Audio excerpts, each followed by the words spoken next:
Have you ever heard the phrase playing possum? It refers to a possum pretending to be dead, so a predator loses interest and walks away. Ukraine has pulled off something very similar in the Donetsk city of Siversk, but with a deadly twist. This time, the possum didn't flee after playing dead. Instead, it snapped back with teeth bared and is now tearing into Russia's military forces. Moscow believed it had secured victory in Siversk. In reality, Ukraine turned the city into a cage, one that has dragged Putin's troops into a living nightmare. On December 23rd, the BBC reported that Ukraine had officially confirmed the withdrawal of its soldiers from the frontline city of Siversk. Kyiv even released a statement explaining that the move was made to protect the lives of Ukrainian troops and preserve combat strength, especially given Russia's numerical superiority. What wasn't known at the time was that this retreat was a final step in laying a trap, one that has now been fully triggered. Russia didn't realize what was happening. For more than 3.5 years, it had relentlessly pummeled this relatively small city, which is in front of the fortified Donetsk defensive belt, a chain of strongholds that must fall if Putin wants to claim Donetsk and, ultimately, the wider Donbass region. Russia threw everything it had at Siversk, feeding soldier after soldier into Ukraine's defenses. By October, Russia's Third Combined Arms Army, assigned the task of capturing the city, had already suffered over 13,000 casualties, only months after its push through Toretsk. Ukraine had transformed Siversk into a brutal meat grinder. But eventually, even that grinder began to choke under the sheer volume of Russian troops Putin kept sending in. Finally, Russia declared victory. The predator believed its prey had fallen. There was time, it thought, to pause, celebrate, and prepare for the next target. Except that's not what happened. Despite the devastation inflicted on Siversk, the city was far from useless to Ukraine's war effort. Ukrainian defenders had already burned through thousands of Russian troops. And while Russian units congratulated themselves on their win, they failed to realize they had done exactly what Ukraine needed them to do. Siversk was no longer a city Ukraine needed to hold. It had been converted into a killing ground, one that would claim more Russian lives than ever before. Ukraine has been applying a new battlefield approach that explains what's happening in Siversk right now, and we'll get to that shortly. But first, let's examine what the city has become. According to Sky News, Russia's supposed victory in Siversk wasn't a victory at all. Instead, it became a poisoned prize for the Russian soldiers unlucky enough to be deployed there.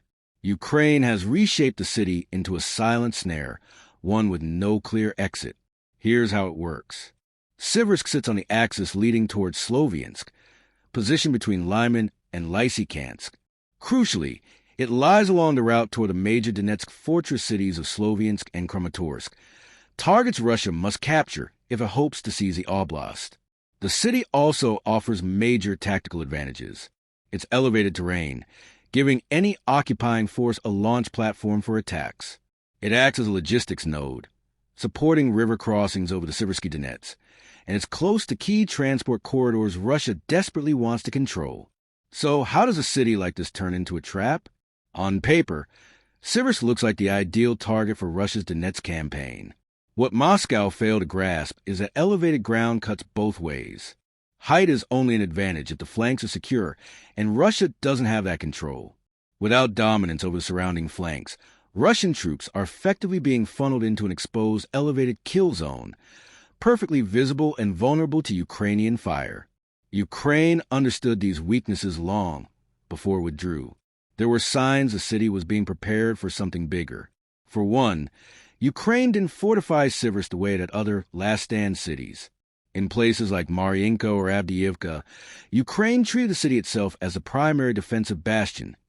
Fighting until withdrawal was the only option left to avoid annihilation. Siversk was handled differently. As Sky News explains, it was viewed as part of a wider defensive system. If Russian forces pushed too deep without securing their rear and flanks, they could be relentlessly struck by artillery, drones, and long-range fire, especially along supply routes. And that protection is exactly what Russia lacked when it moved in. Years of grinding combat had left Russian units exhausted. Entire formations were wiped out. Communications were strained. Command centers were repeatedly hit. The troops that finally entered Siversk weren't a fresh conquering force. They were the battered remnants of something much larger. Russia also worsened its own position by destroying Siversk almost entirely. As the BBC noted, the city is barely recognizable. Infrastructure was obliterated by Russian shelling and airstrikes. Worse still, Russia failed to seize the elevated surrounding terrain, which Ukraine still controls. As Russian assault units moved in, they walked straight into an exposed strike zone. Ukraine exploited it almost immediately. Geography, combined with precise fire control, created the perfect trap. Sky News reports that nearly every approach into Siversk, especially Russian supply routes, now sits well within range of Ukrainian artillery and drone units. From the surrounding heights, Ukraine can strike at will. The hunter has become the hunted. The deeper Russian forces push into the city, the worse it gets. Every step forward widens the target Ukraine can hit. Rear areas become exposed, allowing Ukraine to score devastating 2-for-1 strikes on men and equipment almost daily. Russia's tactics only compound the problem. Assault groups are sent forward, often on foot, followed by armored support. But in Siversk, infantry can't advance under constant drone surveillance and artillery fire. According to Sky News, these units are effectively stepping onto a conveyor belt leading straight to destruction. Armor fares no better. Russian crews know what awaits them once Ukrainian drones lock on. As early as April 2024, around 65% of Russia's tank losses were already being caused by drones. Until Russia fixes its flank problem, meaningful support is impossible. This isn't speculation. Open-source intelligence has laid it bare. Russia is now stuck absorbing systematic strikes on depots, bases, and logistics hubs, many directly tied to its efforts to hold Siversk. Drone footage shows kamikaze attacks hammering Russian troops wherever they attempt to move. And this brings us back to Ukraine's broader strategy. Forbes reported on January 16th that Ukraine has refined a tactical withdrawal doctrine. Analyst Vikram Mittal explained that Ukraine layers defenses, anti-tank ditches, bunkers, mines, and drone walls, creating deadly kill zones around targeted settlements. These systems inflict enormous losses but are not infinite. When Russian assault groups, often 50 to 60 soldiers, finally punch through, they're exhausted and expected to fight to the death. That's when Ukraine flips the script. Ukrainian forces withdraw, temporarily conceding ground, then unleash drone, mortar, and artillery strikes on the newly occupied positions. That's exactly what's happening in Siversk. The goal is either to force Russian remnants to withdraw or grind them down through relentless attrition. Even if Ukraine doesn't retake the city, it can spend weeks, even months, destroying every unit sent through it. If Plan A fails, Plan B is attrition, making Russia pay in blood and steel for every meter gained. And that price matters. Politico reported that in the first 8 months of 2025 alone, Russia lost over 280,000 soldiers, with minimal territorial gains. The Institute for the Study of War later confirmed that Russia sacrificed hundreds of thousands of troops to gain less than 1% of Ukraine. Siversk fits that pattern, except it's worse. On January 21st, the Kyiv Post reported that Ukraine's new defense leadership set a goal of eliminating 50,000 Russian soldiers per month in 2026. The aim is simple: make the cost of war unbearable and force peace on Ukraine's terms. That's the logic behind the Siversk trap. Either Ukraine retakes what it lost, or Russia bleeds so heavily that its wider offensive slows to a crawl. This directly impacts Kramatorsk. Siversk should have been a stepping stone toward launching attacks on the Kramatorsk, Konstantinivka agglomeration. Instead, it's draining Russia's momentum.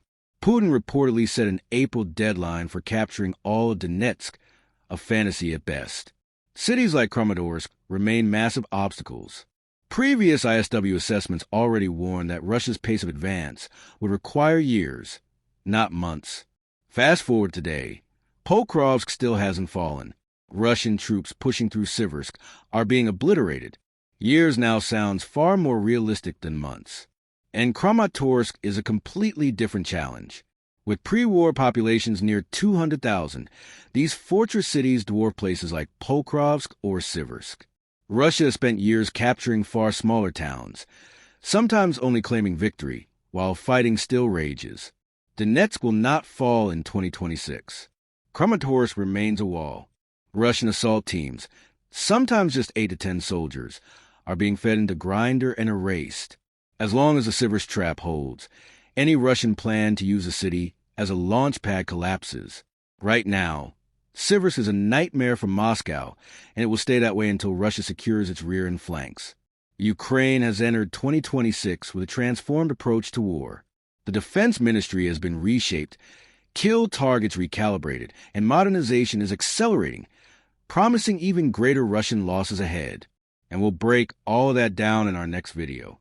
If you found this analysis valuable, don't forget to subscribe for deeper insights into what's really happening in the fight for Donetsk. Thanks for watching.